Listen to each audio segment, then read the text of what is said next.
Namaste. Today is January 6th, and I hope you're having a really nice day. I wanted to talk about Ayurveda counselors, Ayurveda practitioners, or any healers out there if you're out, or if you're interested in self healing and working on your mental, spiritual, and physical body. I wanted to talk about that today. So, we are all suffering. Is there any dude who's not suffering? My God, we are all suffering. Mother Earth is suffering. There are hurricanes and fires, and there's just an unprecedented amount of climate change. I mean, she's standing up and giving us a hint. It's a big hint. Are we getting it? There is a movie on Netflix about a pair of scientists who are trying to warn the world that the world is going to end, but nobody is taking that seriously. That really resonated with me. So, who are we and why are we suffering? Even if we don't realize we are suffering, we are suffering. We have the result of a previous life karma, which comes on as a blueprint for this life, and we suffer. So, who are we? From an Ayurvedic perspective, so we are a combination really of the physical body, the mental body, and the spiritual body. Mind, body, spirit. Okay. Then in Ayurveda, what is the physical body made up of? We in Ayurveda we don't say, oh, you're made up of, what is the Ayurvedic anatomy? From an Ayurvedic perspective, the physical body that we call the Sthula Sharira is made up of three doshas: Vata, Pitta, and Kapha. And these Vata, Pitta, Kapha maintain homeostasis, they maintain balance. And if you read Charaka Samhita or Sushruta Samhita or Ashtanga Hridayam or any of these uh, books by Ayurvedic acharyas, masters, they kind of give it to you. The doshas can give you happiness, and the doshas can also be villain. I mean, if Vata, Pitta, Kapha go where they don't belong, they can be villainous and bad and cause disease. And how do they do that? So our body is made up of three doshas: Vata, Pitta, Kapha. It is, and all the three doshas, each of them has five sub doshas, which I am not going to get into. And there are, so three doshas, 15 sub-dosha, and then there's seven dhatus or seven tissue systems. They are rasa, rakta, mamsa, meda, majja, asti. What does that mean? Rasa is the waters in the body. It includes the lymphatic system, all the water in the body, the the blood plasma. So in Western medicine, blood, when we say blood, we already include the plasma portion of the blood in it. But in Ayurveda, we separate it. So you have the seven tissue systems, and all the organs are part of those tissue systems. And then you have something called the srotasas, or the channels, which means that women have more channels than the men.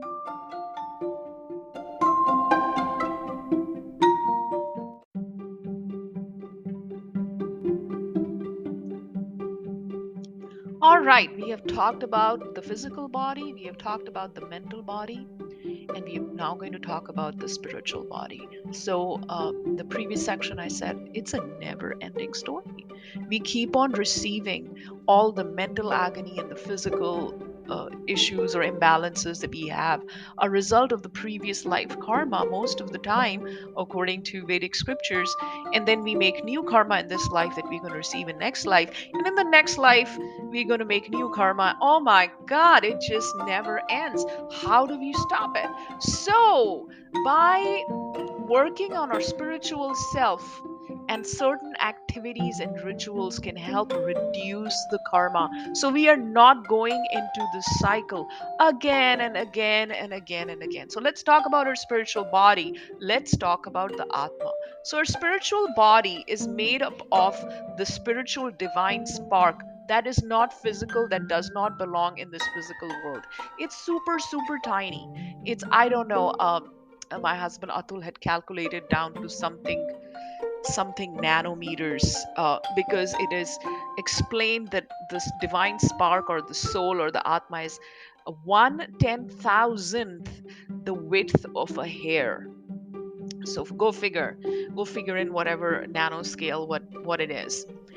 It's really small, and it is made up of same divine material as God. So think of it as, you have a big piece of wood, and it's huge piece of wood, and then you have a little tiny piece of wood. So think of us as very, very super tiny piece of wood, which is like the size of a molecule, and the big piece of wood being the universal divine. Or another example that is given is, let's say you're sitting in a room right now and the sunlight is streaming in. That photon, one photon of the light of the sun that is coming in your room is us. And then you have the entire sun. So sun is huge, big, but you can say philosophically that one photon of light from the sun in the sun's ray is kind of made of the same material as the sun. It's they are connected, they are one, but so we are part and parcel of that big divine energy, God, Bhagavan, and we call that soul, that one photon of light compared to the sun, we call it Atma.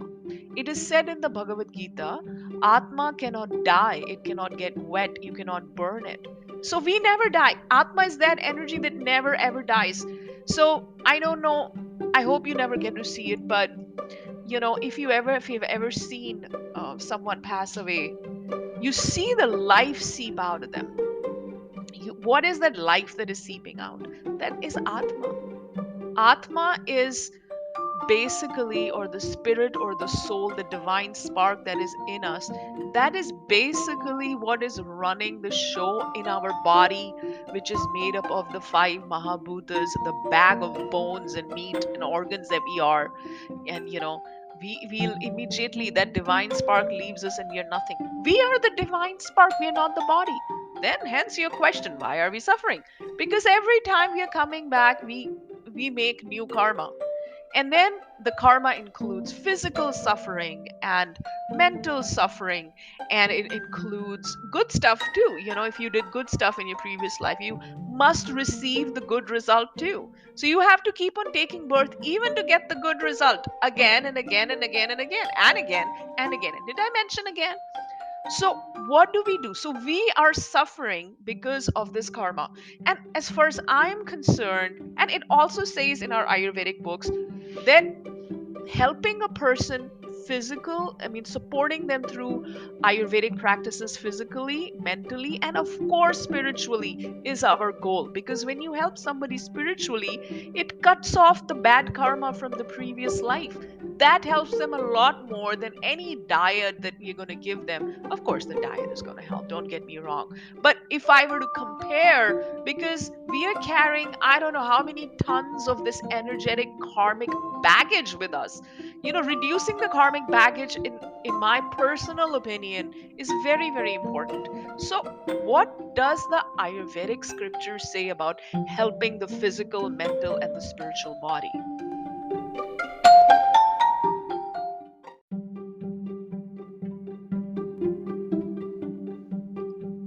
All right, so we want to work on our physical body, mental body, spiritual body, but we do so much for our physical body. We bathe in the morning, we do makeup, we get facials, we go to the gym, and we torture our body with all those machines. You can see I'm a kapha, do not like exercise much.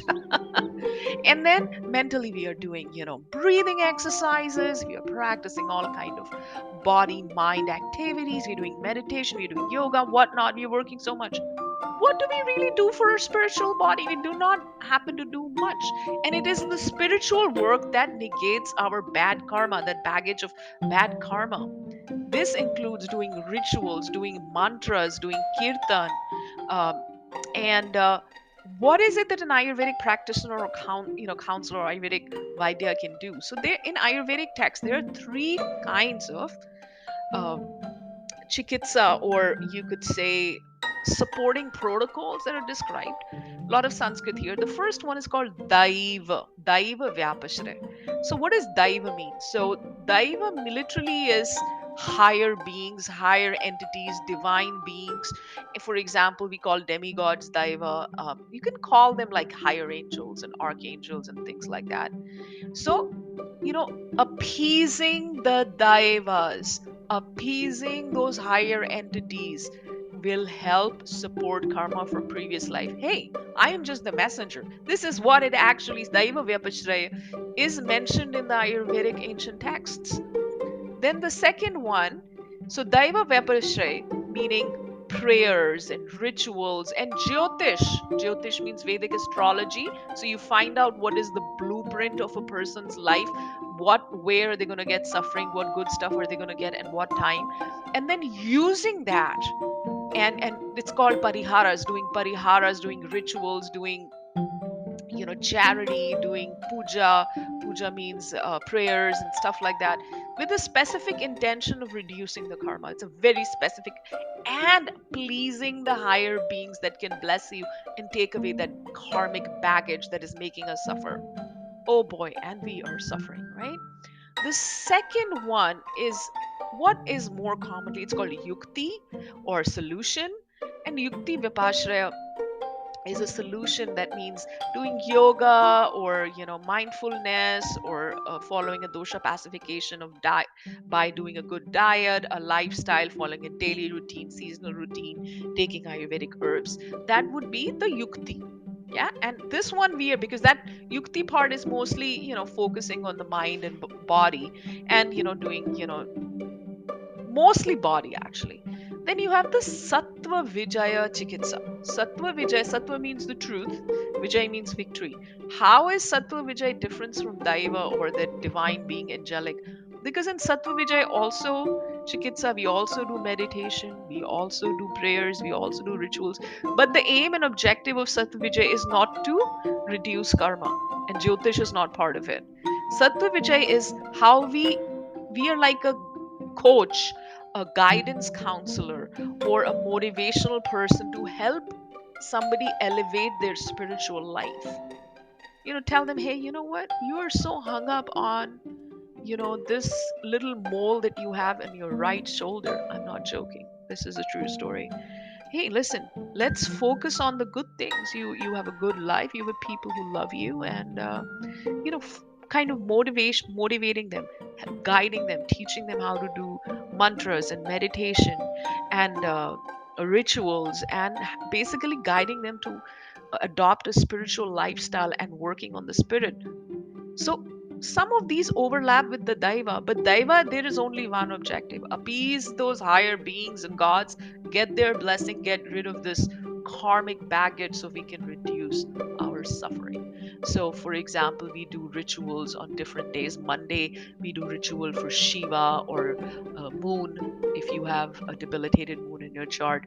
On Tuesday, we do it for Mars, and we'll usually do a puja ritual for Shiva's son. He is the deity for Mars. His name is Kartikeya. And we also give puja or rituals to Hanuman on Tuesday.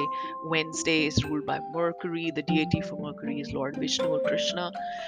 Thursday is usually Jupiter, so Brahaspati, and things related to knowledge, and if kapha issues, so we do work on Thursdays.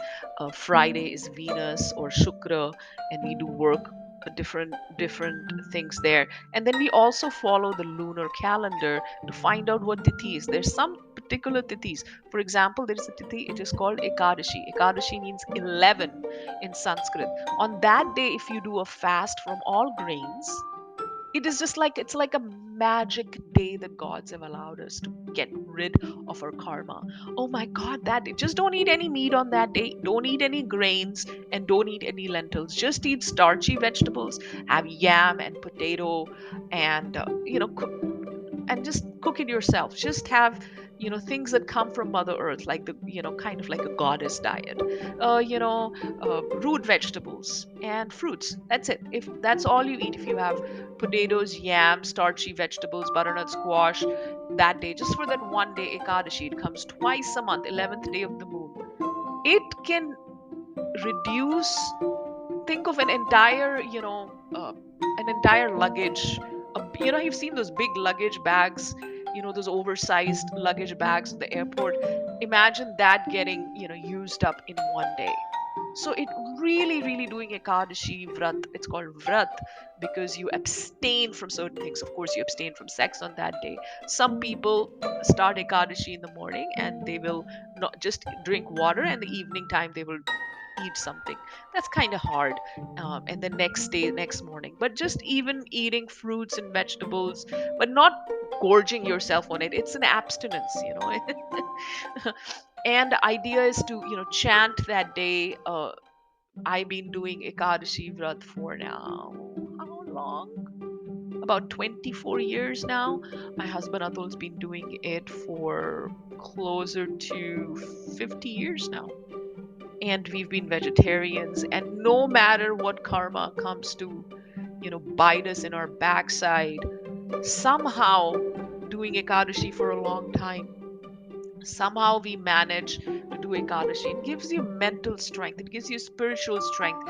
It cuts off. And there are certain other days, for example, some people will do Vrat on Purnima as well. And Purnima Vrat is good as well, but you need to look at tithis as well. So doing Ekadashi Vrat, doing rituals, doing charity also cuts off your karma.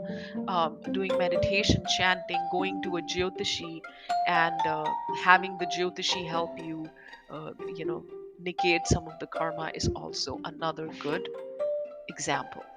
I think that's it. As I'm out of my time, I hope you enjoyed it. Have a great day.